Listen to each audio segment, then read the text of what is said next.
My name is Madison Harrison, and 5 years ago, I married into one of California's wealthiest families. Last month, at my mother-in-law's 60th birthday party, I was banished to the servants' table in front of 200 guests. But the woman I'd stopped to help on the roadside that evening? She turned out to be a billionaire with a $50 million contract, and one very specific clause about character. Before I tell you how a muddy dress saved my life, please take a moment to like and subscribe, but only if you genuinely enjoy this story. I'd love to know where you're watching from and what time it is there. Share in the comments below. Now let me take you back to that night when everything changed. The Harrison family owned half of Beverly Hills, or at least that's what Victoria liked everyone to believe. My mother-in-law had inherited a real estate empire worth $300 million, and she never let anyone forget it. Their mansion sprawled across 8 acres, with a driveway longer than most streets and a fountain imported piece by piece from Italy. I'd met James at a charity event 5 years earlier. I was there representing my kindergarten class, hoping to secure art supplies. He was there because his mother demanded it. When he asked me out, I thought I'd found someone who saw past surfaces. I was wrong. "Your salary wouldn't even pay for our pool maintenance, dear," Victoria had said during our engagement dinner, her Van Cleef and Arpels necklace catching the light as she laughed. The other guests had chuckled politely while I pushed food around my plate, my $40,000 teacher's salary suddenly feeling like a personal failure. James never defended me. Not once. The morning of Victoria's 60th birthday, I'd overheard her on a conference call.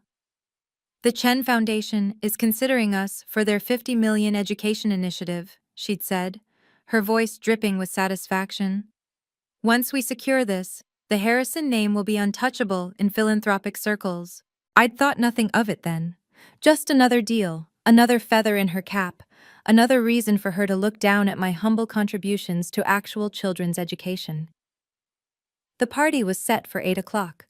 Black tie, naturally. Victoria had sent me a dress, beige, shapeless, clearly chosen to make me invisible. I'd bought my own instead, a simple navy blue piece from a department store sale. It was the most expensive thing I owned at $200. I should have known that dress would never make it to the party intact. 3 weeks before the party, Victoria had invited someone special to lunch, Sophia Wellington. I'd walked into the sunroom to find them laughing over champagne, their heads bent together like conspirators. "Madison, dear," Victoria had said, her smile sharp as crystal. "Meet Sophia. Her father runs Wellington Industries, 500 million in assets." Sophia had stood, all 5'10" of her, wearing a cream Chanel suit that probably cost more than my car. "So lovely to meet James's wife," she'd said, emphasis on the word wife, like it was temporary. "Sophia just returned from Switzerland," Victoria continued. "She's joining her father's board, 28 years old and already a vice president. Isn't that impressive?" The comparison hung in the air, unspoken but deafening. Me, 32, teaching finger painting. Her, 28, running boardrooms.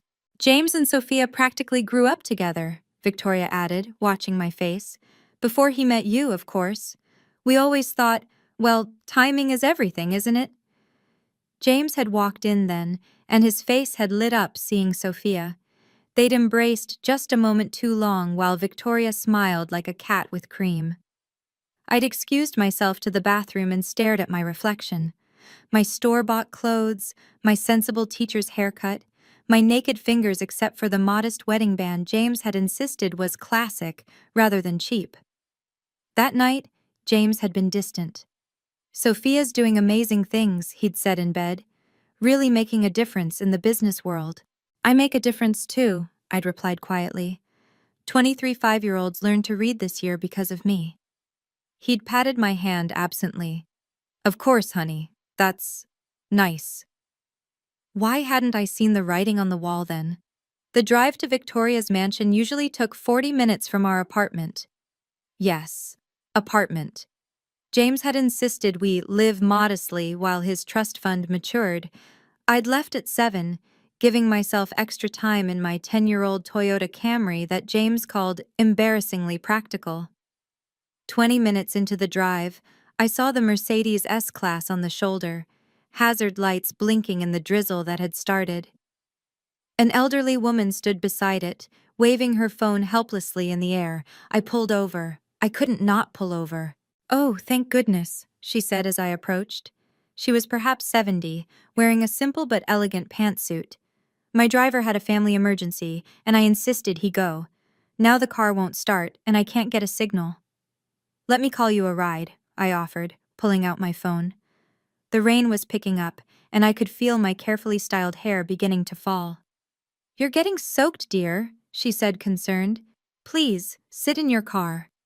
But I stayed, holding my jacket over her while we waited for the Uber. She'd tried to refuse, but I insisted. When the car arrived 15 minutes later, my dress had wet spots, and my shoes were muddy from the roadside. "Please let me reimburse you," she'd said, pulling out her wallet. "Absolutely not, just glad I could help." She'd studied me for a moment. "Real kindness appears when no one's watching," she'd said quietly. "What's your name, dear?" "Madison Harrison." "Thank you, Madison. I won't forget this." As her Uber pulled away, I'd checked the time. 7:35. I'd be late, and I looked like I'd been caught in a storm. Victoria would be furious. But what else could I have done? Leave an elderly woman stranded? I had no idea I'd just changed my entire life. I arrived at 8:31. The valet's eyes widened, seeing my Toyota pull up between a Bentley and a Lamborghini. The rain had stopped, but the damage was done. My hair hung limp, my dress had water stains, and my shoes squelched with each step. The marble foyer was packed with guests in designer gowns and custom tuxedos. The crystal chandelier above cast light that seemed to spotlight every flaw in my appearance. Conversation stopped. 200 heads turned. Victoria stood at the center in a gold Versace gown, holding court with the mayor's wife. She saw me, and her expression transformed from practiced elegance to theatrical horror. "Madison?" Her voice carried across the entire space. "What in God's name?" "I'm sorry, Victoria. There was an emergency." "An emergency?" She glided toward me, her heels clicking like a countdown. "More important than my 60th birthday? More important than the respect you owe this family?" James materialized beside her, his face flushed. "Jesus, Madison, you look like you crawled here." "Someone needed help." "Someone always needs help with you," Victoria interrupted, loud enough for everyone to hear. "The perpetual saint, aren't we? Always putting strangers before family." The crowd murmured. Phones appeared, subtle but present. I recognized 3 society bloggers among the guests. "How dare you disrespect my birthday like this?" Victoria's voice rose another octave. "This is a $500 a plate dinner, not some kindergarten potluck." Someone laughed, then another. The sound rippled through the room like dominoes falling. Sophia appeared in a stunning red Valentino dress, looking between Victoria and me with perfectly feigned concern. "Oh my, what happened?" But I saw the smile playing at her lips. They'd been waiting for this, an excuse, an opportunity. Victoria already had her next move ready. Victoria raised her hand and the room fell silent. "Ladies and gentlemen, I apologize for this disruption." She turned to me with icy precision. "Madison, you've made your choice clear.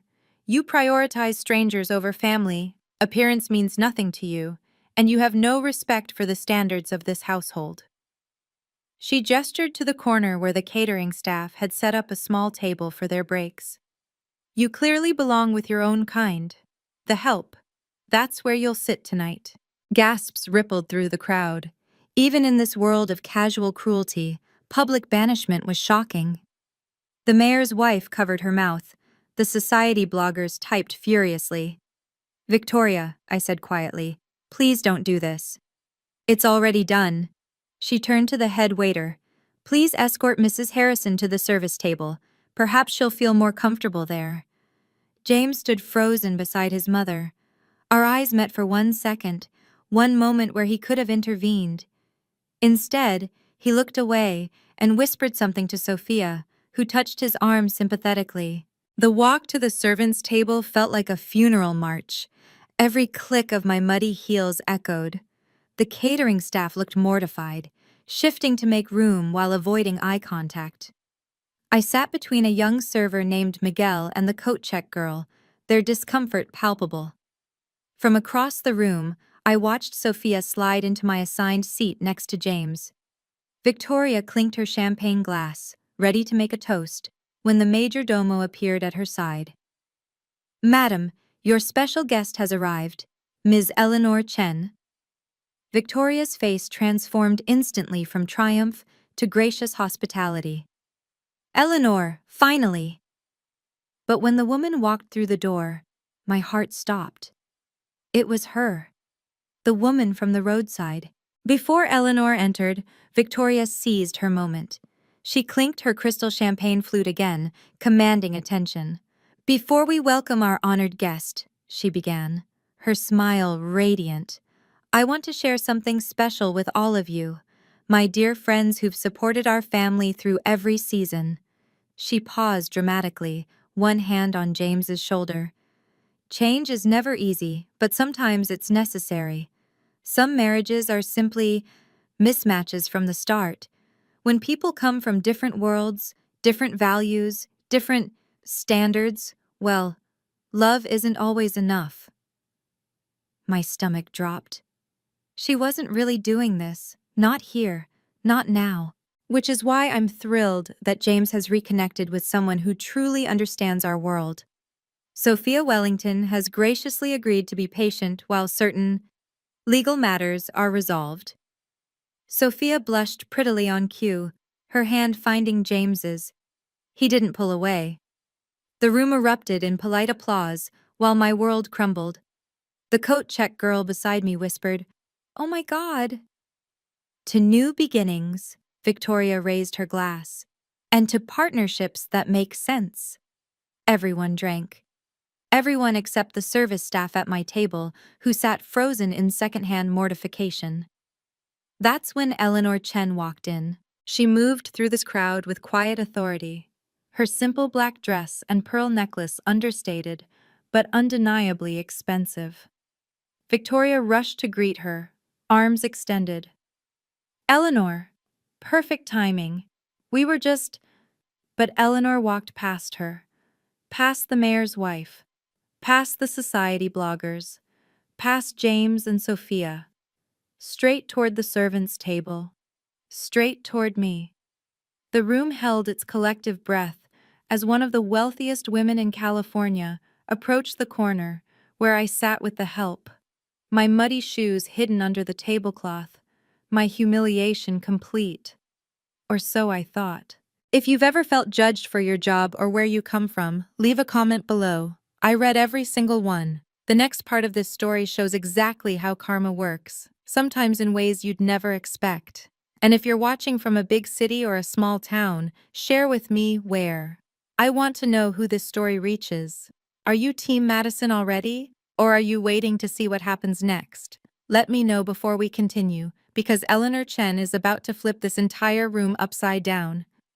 Before Eleanor could reach me, Victoria intercepted her path, desperate to regain control. "Eleanor, you must be confused. Our table is..." "I know exactly where I'm going, Victoria." Eleanor's voice was calm but firm. She continued toward me, but Victoria grabbed her arm. "Please, there's been a misunderstanding. That's just... She's not..." Victoria's composure cracked. "Give me one moment."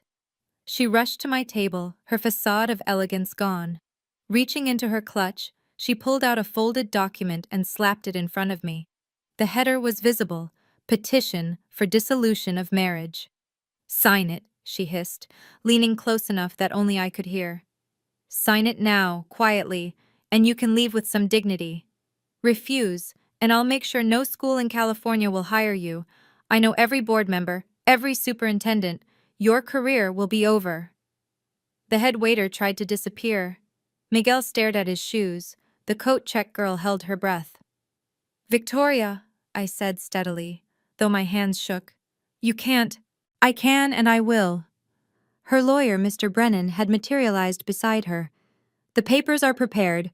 Sign now, or face a very public, very ugly divorce where we'll question your mental fitness.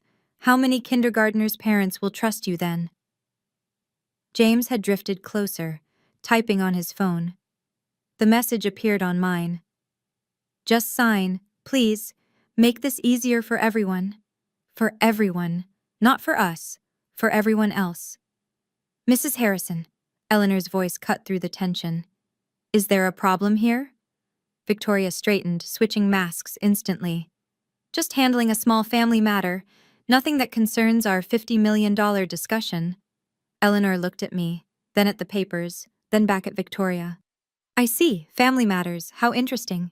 Perhaps we should discuss that 50 million now, Victoria said, trying to steer Eleanor away. My husband has prepared the boardroom. In a moment. Eleanor's eyes hadn't left my face. Madison? That is your name, isn't it?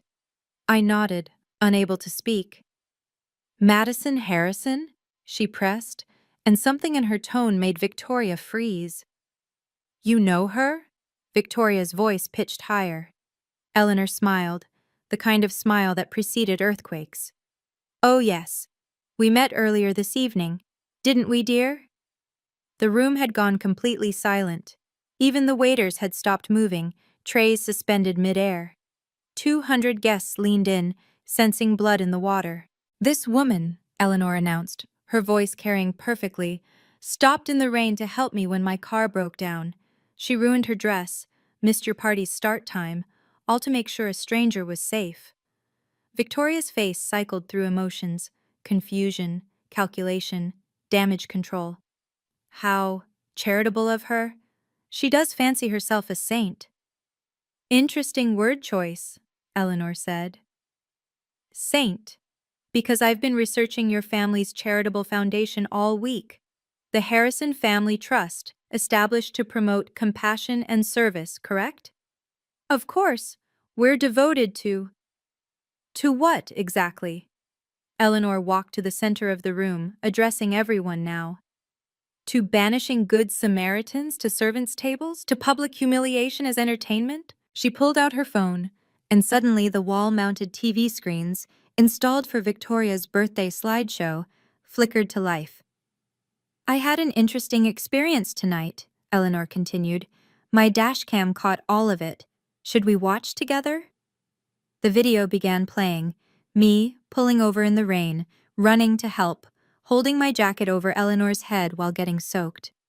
Victoria had gone pale. That was you? That was me, and now, let's discuss that $50 million. Eleanor walked past Victoria and came directly to me. Before I could stand, she pulled me into an embrace that smelled of subtle perfume and expensive fabric. This is the angel who saved me today, she announced, her arms still around my shoulders.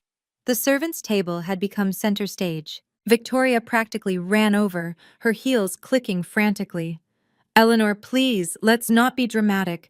Madison can join us at the main table now. James, get your wife. No. Eleanor's voice was steel. If Madison sits here, I sit here. She pulled out a chair next to me.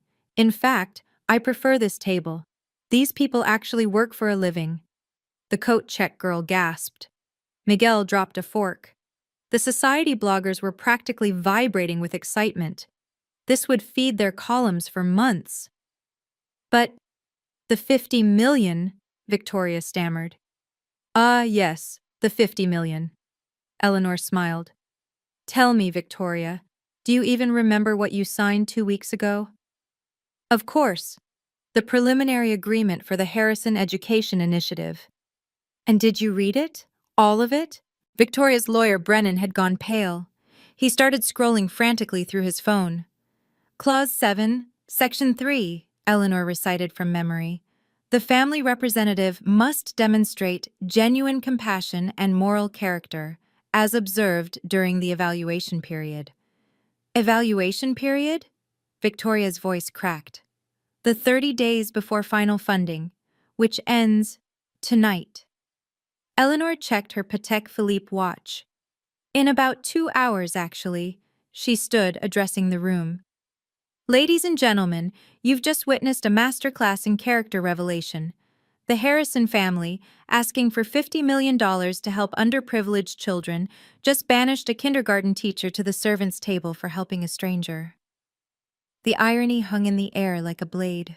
Allow me to properly introduce myself, Eleanor said, her voice filling the silent room.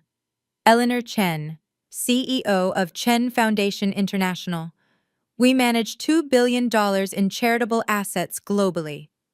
Several guests pulled out their phones, Googling frantically. The mayor's wife whispered, "Oh my God, she's on the Forbes list." For those unfamiliar, Eleanor continued, we're rather particular about our partnerships. We don't just write checks. We investigate, we observe, we test. Victoria swayed slightly. James caught her elbow. The Harrison Education Initiative seemed perfect on paper, Eleanor said. A prominent family, established foundation, all the right words about helping disadvantaged youth, but words are cheap, character is expensive. She turned to me. Madison, what do you do for a living? I teach kindergarten in Compton. Salary? I flushed. 40,000 a year. And you stopped to help a stranger, knowing it would make you late to this important event? Anyone would have. No, Eleanor interrupted. They wouldn't. I stood on that roadside for 20 minutes before you stopped. Dozens of luxury cars passed by. Mercedes, BMWs, even a Rolls-Royce. None stopped. She pulled out an iPad, swiping to a document. This is interesting. The Harrison Foundation's mission statement: to elevate education through compassion and service. Yet their own daughter-in-law, an actual teacher, is treated like... What was your word, Victoria? The help? This is a family matter, Victoria said desperately. It has nothing to do with your character, with your values, with your fitness to manage $50 million meant for children's education. Eleanor laughed, but it wasn't cruel. It was worse. It was disappointed. It has everything to do with it. Brennan finally looked up from his phone, his face ashen. Victoria, we need to talk. Now. Before any private conversations, Eleanor said, let's be transparent. Isn't that one of your foundation's core values, Victoria? The TV screens flickered again. This time, the dashcam footage was longer, clearer. You could see me struggling with my umbrella in the wind, finally giving up and just holding my jacket over Eleanor's head. You could hear our conversation. Please, let me reimburse you, Eleanor's voice from the video. Absolutely not. Just glad I could help, my recorded voice replied. But your dress, your evening, they're just things. You needed help. The video continued, me waiting with her, making sure the Uber driver knew the destination, even giving him $20 from my wallet to ensure he'd take good care of her. That $20, Eleanor said to the room, was probably her lunch money for the week, but she gave it anyway. Then came the part I hadn't known was recorded. After I'd gotten back in my car, Eleanor had made a phone call. Run a background check on Madison Harrison, her voice said clearly. Full evaluation. I want to know everything by tonight. The room stirred. This had been planned. You investigated me? I asked, stunned. I investigate everyone connected to our potential partnerships, Eleanor replied. You'd be amazed what I learned. Shall I share? Victoria stepped forward. That's an invasion of Madison Harrison, Eleanor read from her iPad. Teaches at Compton Elementary, 5 years running, spends personal funds on supplies, runs a weekend literacy program, unpaid, has been nominated for Teacher of the Year 3 times, denied each time after anonymous complaints to the school board. She looked directly at Victoria. Anonymous complaints that traced back to IP addresses registered to Harrison Industries. The room exploded in whispers. Brennan, the Harrison family lawyer, had gone from pale to ghostly. Mrs. Harrison, we need to review the contract. Immediately. Review what? Victoria snapped. It's a standard charitable agreement. No, Eleanor said, pulling out a leather folder. It's not. Mr. Brennan, would you like to explain Clause 7 to your client, or shall I? Brennan's hands shook as he pulled up the document on his tablet. Clause 7 is, it's a moral character provision. Read it, Eleanor commanded. Out loud, for everyone. Brennan cleared his throat. The recipient family representative must demonstrate, during a 30-day evaluation period, genuine compassion and ethical behavior consistent with the Foundation's stated mission. Violation of this clause results in immediate termination of funding and forfeiture of board positions. Forfeiture of what? James finally spoke, his voice cracking. Board positions, Eleanor repeated. All of them. The 3 museum boards, the hospital board, the country club board, all contingent on this funding deal. Victoria snatched the tablet from Brennan. You never told me about this. You said you didn't need to read the fine print, Brennan replied weakly. You said it was just a formality. Eleanor smiled. I believe you also signed an additional document, the one about public representation? More frantic scrolling. Brennan found it. Any public action taken by the family representative that contradicts the Foundation's values during the evaluation period constitutes breach of contract. And tonight? Eleanor gestured around the room. 200 witnesses to public humiliation, discrimination, and cruelty, all directed at an actual educator, the very person your Foundation claims to champion. But I didn't know you were evaluating us, Victoria protested. That's the point of character tests, Mrs. Harrison. They only work when you don't know you're being tested. Eleanor opened her folder and pulled out the original contract, Victoria's signature bold at the bottom. Section 7, paragraph 3. Let me read the full text for our audience. She cleared her throat dramatically. The family representative must demonstrate genuine compassion, particularly toward those of lesser economic status, as this reflects the true spirit of charitable work. Any act of public discrimination, humiliation, or cruelty during the evaluation period will result in immediate funding termination and recovery of any preliminary funds already distributed. Recovery? Victoria's voice was barely a whisper. The $5 million we already advanced for setup costs, Eleanor confirmed. Due within 30 days of breach. The room was so quiet you could hear the champagne bubbles popping. One of the board members from the hospital stepped forward. Victoria, is this true? It's a misunderstanding. Is it? Eleanor turned to the crowd. How many of you witnessed Mrs. Harrison banish her daughter-in-law to the servants' table? Hands slowly raised. 20, 50, 100. Even Sophia raised her hand, probably thinking it would distance her from the fallout. And how many heard her announce that Madison's marriage was ending because she wasn't good enough for this family? More hands. The society bloggers were recording everything. Mrs. Chen, one of them called out, are you really withdrawing $50 million? The contract is clear, Eleanor replied. The Harrison family has violated Clause 7.3 as of, she checked her watch, 8:47 p.m. All funding is terminated. She pulled out her phone and typed quickly. My legal team is sending the formal notice now. Mrs. Harrison, you'll receive it within 60 seconds. Victoria's phone buzzed, then Brennan's, then James's.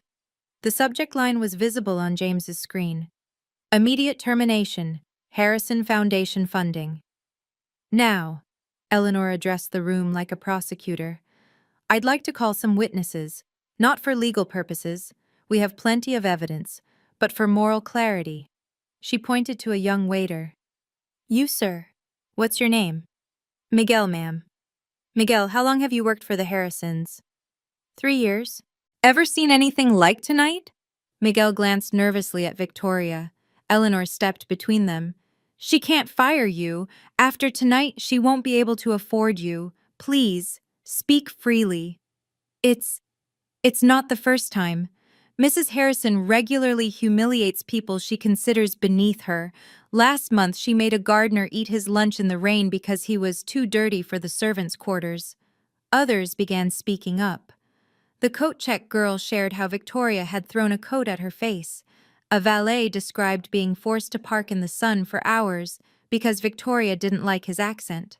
Then, unexpectedly, one of the board members spoke. I'm resigning from the Harrison Foundation board effective immediately. Robert, you can't, Victoria started. I can and I am. Two more board members stood. We're out too. Eleanor turned to the crowd. The Chen Foundation will be establishing a new education initiative. We'll need board members who actually value teachers and education workers. Any volunteers? A dozen hands shot up. Excellent. And Madison? Eleanor turned to me. How would you like to run it? I nearly choked on air. I'm sorry, what? Director of Education Initiatives, $800,000 a year to start, full benefits, housing allowance, and a team of 50. You'd oversee programs for underprivileged schools across California. Victoria made a strangled sound. You can't just… She's nobody. She's a kindergarten teacher. Exactly, Eleanor smiled. She's perfect. Wait, Eleanor held up her hand. I believe in second chances. Victoria, I'll give you 5 minutes. Apologize to Madison. Genuinely, publicly, and completely. Acknowledge what you've done. Make amends. Do that, and I'll reduce the penalty to $25 million instead of 50. The room held its breath. $25 million saved with an apology. It should have been easy. Victoria's face went through a series of transformations: rage, calculation, desperation, and finally, settling on defiance. Apologize? To her? She laughed bitterly. For maintaining standards? For trying to protect my son from a gold digger who trapped him with her fake innocence? Mom, James said weakly. No, James. I've held my tongue for 5 years. This little nobody waltzed in here with her public school degree and minimum wage job, thinking she could infiltrate our family. I did what any mother would do, protected our legacy. Your legacy? I stood for the first time since being banished to this table. Your legacy is cruelty wrapped in designer clothes. How dare you? I'm not finished. My voice was steady, calm. 5 years of silence had built up to this moment. You sabotaged my teaching nominations. You tried to get me fired. You told my students' parents I was unstable, all because I had the audacity to love your son despite having less money than you.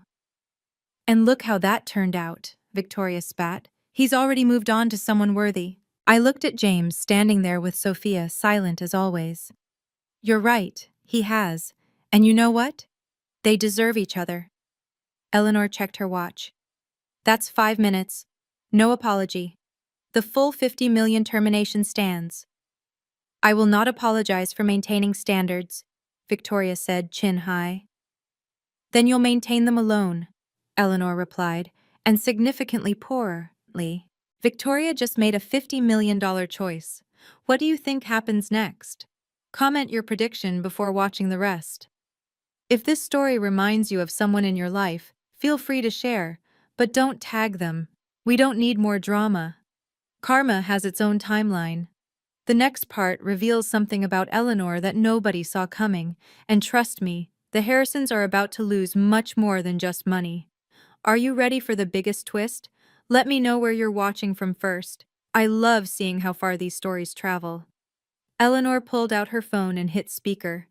Legal team, execute termination protocol. Full recovery, all penalties, immediate effect. A crisp voice responded. Confirmed. 50 million funding withdrawn. 5 million advance recovery initiated. Notices sent to all affiliated boards and institutions. Also, Eleanor continued, alert the press. Full transparency on why the Harrison Foundation lost funding. No! Victoria lunged forward, but Eleanor stepped aside gracefully. It's done. Eleanor's phone pinged repeatedly. Oh, look! The Chronicle wants a statement, the Times too, and… Oh my, the Kindergarten Teachers Union wants to know if they can share your story, Madison. Around the room, phones began buzzing. The society bloggers were posting in real time. One showed me her screen. Harrison Foundation loses 50 million for bullying teacher. The hospital board president approached Victoria. I'm calling an emergency meeting. Your position is under review. You can't. My family built that wing. With donated money, money that's now dried up. He turned away. The country club president was next. Your membership is under evaluation. We have standards about conduct. One by one, the dominoes fell. The museum boards, the charity committees, the social clubs, all distancing themselves from the radioactive Harrison name. James finally spoke up. This is insane. You're destroying us over one dinner party? No, Eleanor corrected. You destroyed yourselves. I just documented it. She turned to the crowd. Let this be clear. The Chen Foundation doesn't just write checks. We invest in character, and the Harrisons have proven they're morally bankrupt. Her phone rang. She answered, listened, then smiled. Excellent. The Foundation's board has approved. Madison, the offer stands. Will you accept? All eyes turned to me, still sitting at the servants' table in my stained dress. Before I could answer Eleanor, Sophia Wellington stepped forward, extracting herself from James's side. Mr. and Mrs. Harrison, she said formally. My father asked me to inform you that Wellington Industries is withdrawing from all joint ventures, effective immediately. What? Victoria shrieked. Your father and my husband have been partners for 20 years. We're partners, past tense. Sophia actually looked relieved. And James? This engagement charade? We're done. I only agreed to make my father happy, but I'm nobody's second choice or business arrangement. She walked over to me. Madison, I'm sorry. I knew what they were planning, and I should have warned you. You deserve better than all of this. James stood abandoned in the middle of the room, looking between his mother and his vanishing future. Sophia, wait. No, I'm done being a prop in your mother's social climbing. She turned to Eleanor. Ms. Chen, Wellington Industries would be honored to contribute to your new education initiative, whatever Madison needs. The room was in chaos. Board members were on phones, resignations flying. The mayor's wife was actively pretending not to know Victoria. The society bloggers had enough content for a year. Then the head butler, Stevens, who'd worked for the Harrisons for 15 years, approached Victoria with an envelope. My resignation, madam, effective immediately. Stevens, you can't. I can, and so is most of the staff. He gestured to the servers who were removing their aprons. We've tolerated your abuse for years because we needed the work, but Ms. Chen has offered us all positions at living wages, with respect. Eleanor nodded. My foundation needs good people, people who understand service and dignity. The Harrison empire wasn't just crumbling, it was being systematically dismantled, piece by piece, connection by connection. Eleanor extended her hand to me. Madison, will you join me on stage? You shouldn't be hidden in a corner. I stood, my muddy shoes squelching slightly, and walked across the room. Every step felt like shedding years of humiliation. The crowd parted, and for the first time in 5 years, they looked at me with respect, not pity. Ladies and gentlemen, Eleanor announced once I reached the stage, I present the new Director of Education Initiatives for Chen Foundation International. Madison Harrison will oversee $50 million in education funding, focusing on underprivileged schools and supporting teachers who make real differences. This is ridiculous, Victoria screamed. She's nothing, she's nobody. She doesn't even have the right degrees. She has something better, Eleanor replied. She has character, integrity, and actual teaching experience. Tell me, Victoria, when did you last set foot in a public school? Silence. Madison has spent 5 years in the trenches, teaching children everyone else wrote off. She's spent her own money on supplies, her weekends on unpaid tutoring, her career fighting against the very obstacles you put in her path. Eleanor handed me a folder. Your contract, take your time reviewing it. The salary is $800,000 base, but with bonuses and benefits, you'll clear $1 million. There's a housing allowance, car allowance, and full education funding if you want to pursue advanced degrees. My hands shook taking the folder. That was 25 times my current salary. Also, Eleanor added, we'll need to relocate you immediately. There's a penthouse near our offices, unless you have reason to stay in your current situation? I looked at James, who stood frozen between his collapsing mother and his disappearing future. No, I said clearly. No reason at all. Eleanor took the microphone again, her voice softer now. I need to share something with all of you. 40 years ago, I was a teacher too. 3rd grade, East Los Angeles. 35 kids, no supplies, making $18,000 a year. The room was transfixed. I fell in love with a man from a wealthy family. They treated me exactly like the Harrisons treated Madison. Worse, actually. They paid people to lie about me, got me fired, destroyed my reputation. I lost everything. She paused, looking directly at me. But a mentor believed in me, gave me a chance. I went to night school, started a small tutoring business, grew it into an education company, sold it for millions. Then I started investing, building, growing. Today, the Chen Foundation has $2 billion in assets. She walked closer to Victoria, who had sunk into a chair. I know what it's like to be dismissed for teaching children, to be told you're worthless because you chose service over profit. That's why I created the character clause, to prevent people like you from using charity as a social accessory while crushing the very people who do the actual work. She turned back to me. Madison, you reminded me of myself tonight.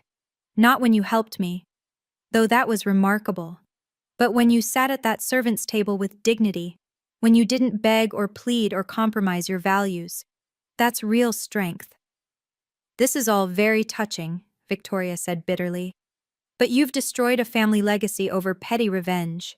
No, Eleanor corrected. You destroyed it with your choices. I just held up a mirror. And Madison? She was never your family's problem. She was the only thing giving it any real value.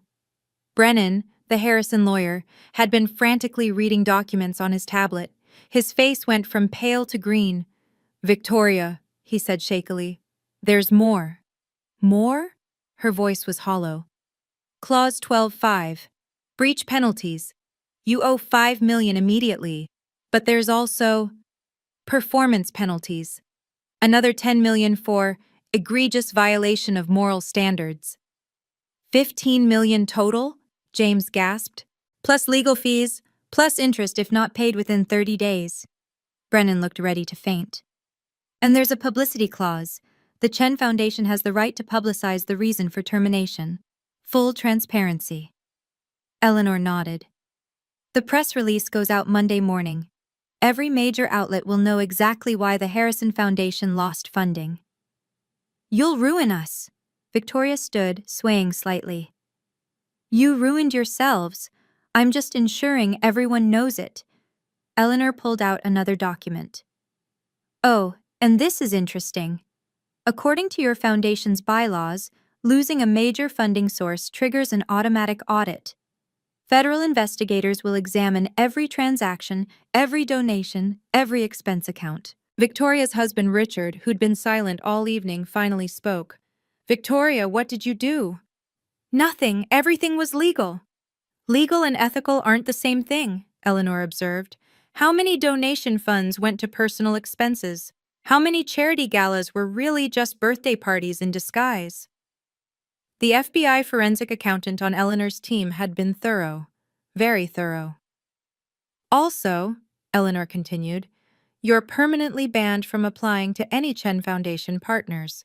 That's 300 organizations worldwide.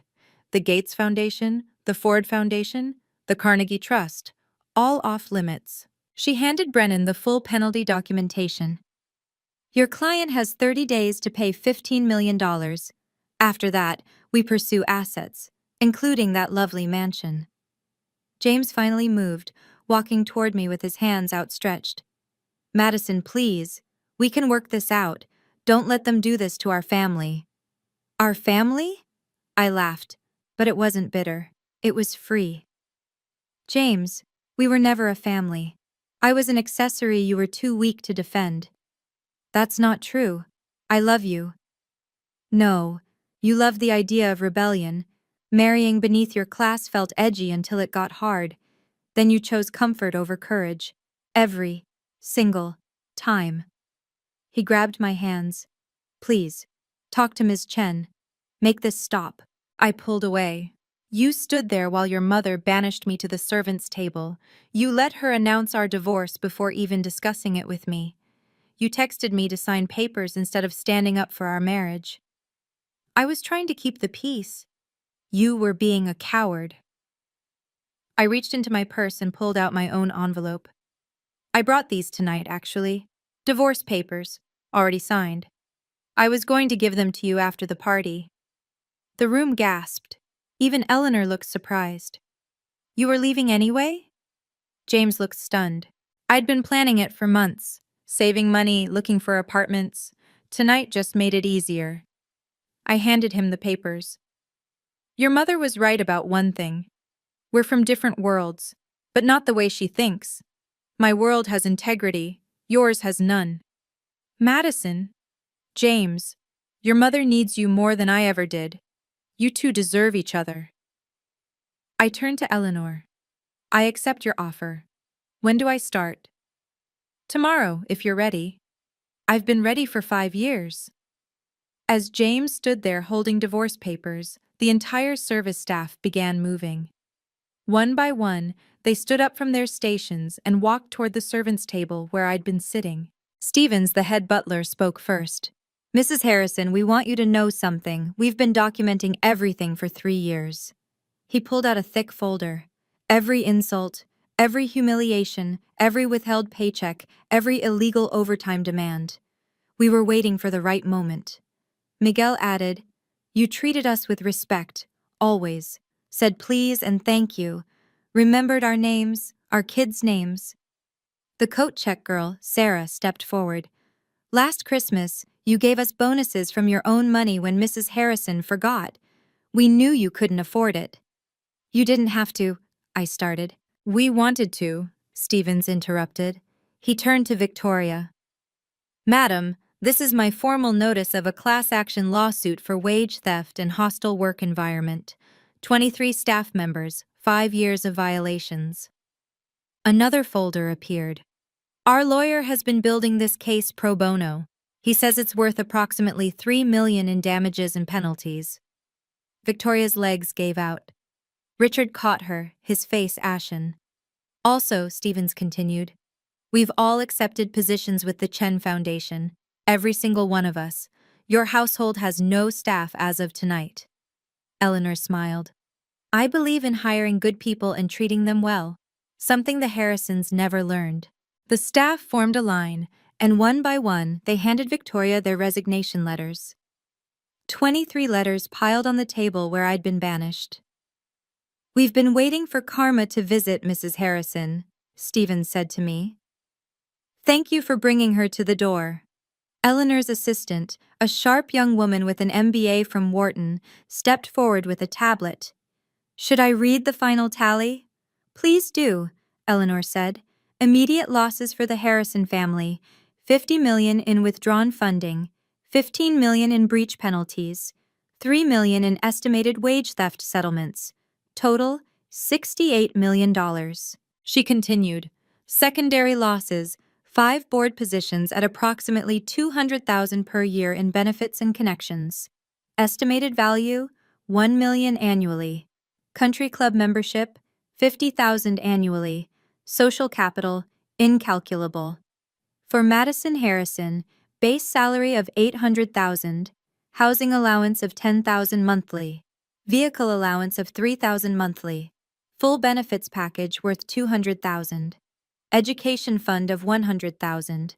First year total compensation, $1.3 million. The math was staggering. In one night, I'd gone from $40,000 to over $1 million, while the Harrisons had lost nearly $70 million. But here's the best part, Eleanor added. Madison's program will fund 20 schools in underprivileged areas. That's 10,000 children who will get art supplies, books, technology, and support. Your cruelty, Victoria, just changed 10,000 young lives for the better. She pulled up one final document. Oh, and Madison? There's a signing bonus. $500,000. Consider it back pay for 5 years of staying strong under impossible circumstances. I couldn't speak, couldn't breathe. $500,000 was more than I'd make in 12 years of teaching. The Harrison estate has 6 properties, the assistant continued. To pay the penalties, they'll need to liquidate at least 3. The market value— Stop! Victoria's voice was broken. Please, just stop! But the numbers kept coming, each one a nail in the coffin of their empire. 6 months later, I stood in my new office overlooking downtown Los Angeles. Floor-to-ceiling windows, a view of the mountains, and pictures of my kindergarten students on the desk, the ones who'd made it all worthwhile. Madison? My assistant knocked. The Times is here for your interview. The reporter was one of the society bloggers from that night. Ms. Harrison, how does it feel to be running the largest education initiative in California? Humbling, I said honestly. But right. And the Harrisons? I'd kept tabs, not from spite, but from a need for closure. Victoria works as a receptionist at a property management company. She's learning what it means to earn respect rather than demand it. And James? Dating someone his mother doesn't approve of, a public school teacher, ironically. Without his trust fund, he's working at a bank, middle management. Any regrets? I thought about it. No. That night taught me something valuable. When people show you who they are, believe them. And when life gives you the chance to choose between dignity and comfort, always choose dignity. One last question. Do you ever talk to Eleanor Chen? I smiled. Every day. She's not just my boss. She's become my mentor. She taught me that kindness isn't weakness, it's the ultimate power. Later that afternoon, I visited my old kindergarten class. 23 5-year-olds ran to hug me, their new tablets and art supplies scattered around the room, all funded by the Chen Foundation. Ms. Madison, they shouted, you came back. I'll always come back, I promised. And unlike the promises made in the Harrison mansion, I meant it. Looking back now, I realize that muddy dress was the best thing that ever happened to me. Not because it led to wealth, though financial security is life-changing, but because it revealed truth. The truth about James, who chose comfort over courage. The truth about Victoria, whose cruelty was just fear in designer clothing. The truth about myself, that I was stronger than I knew. Eleanor and I often discussed that night. You could have been bitter, she told me recently. You could have sought revenge. Revenge would have made me like them, I replied. I wanted to be better. The Chen Foundation's education initiative has now helped 30,000 children. We've funded art programs, libraries, technology centers, and most importantly, teacher support. Every educator in our program gets a living wage, supplies, and respect. Victoria sent me a letter last month. Not an apology, she's not there yet, but an acknowledgement. She wrote, "You were right. I measured worth in dollars when I should have measured it in character." I didn't respond. Some bridges are meant to stay burned. James sent divorce papers back signed within a week.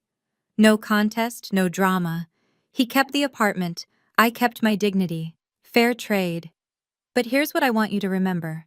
Your worth isn't determined by someone else's inability to see it. Every time someone makes you feel small, remember that they're revealing their own limitations, not yours. Kindness isn't weakness. Service isn't shameful. Teaching isn't lesser than trading stocks or inheriting wealth.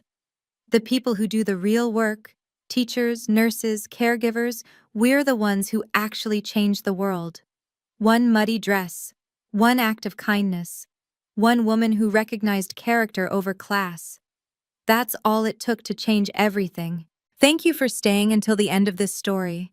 If you've ever been underestimated and then proved them wrong, share your story in the comments. I read every single one and reply to the most inspiring.